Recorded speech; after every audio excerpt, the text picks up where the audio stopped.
então de isolamento social. Bom, naturalmente esse é um assunto muito sério, mas eu queria pedir licença ao espectador, ao meu debatedor, para usar um pouquinho de ironia nessa minha argumentação inicial. Quem acompanha a grande imprensa, né, e o seu elenco muito bem selecionado de especialistas só pode chegar a uma conclusão. O Brasil é presidido por um irresponsável que nega a ciência. Afinal, onde já se viu querer retomar a economia em plena pandemia? Que absurdo, né? Enquanto isso, na Alemanha, lojas com mais de 800 metros quadrados, elas poderão reabrir a partir dessa segunda-feira. Essas lojas, obviamente, têm que estar equipadas com material de higiene pessoal e estruturadas para evitar filas. Gradualmente, a partir de 4 de maio, as crianças alemãs também voltarão para a escola. Será que isso se deve ao sucesso no controle da pandemia? Uma pergunta legítima? Não.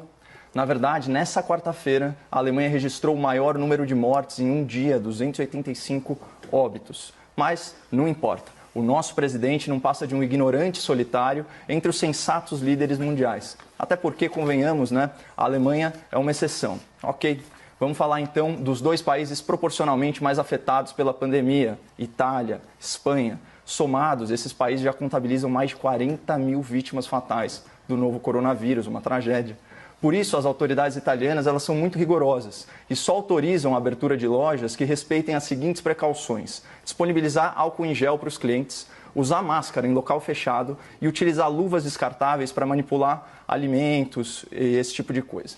Livrarias, lavanderias, conveniências e até loja de roupa estão reabrindo desde terça-feira. E o mesmo vale para uma série de prestadoras de serviço, pequenas indústrias e comércio.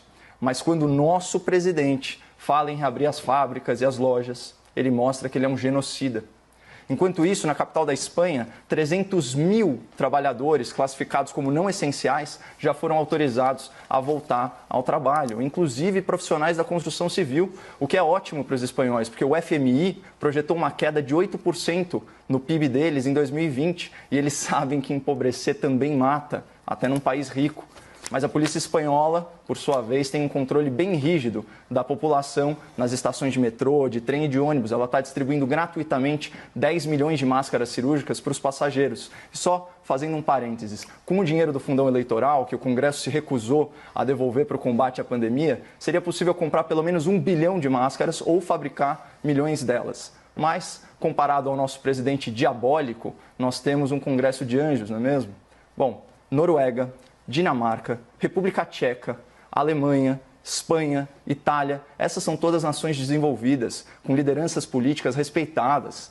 Eles já optaram pela retomada gradual, cautelosa da economia. Para eles, essa é a forma mais científica de lidar com a pandemia. Mas o nosso presidente, que defende a mesmíssima coisa, é um louco, exterminador de pobres e velhinhos, que claramente deseja o mal do Brasil, porque ele tem muito a ganhar com isso.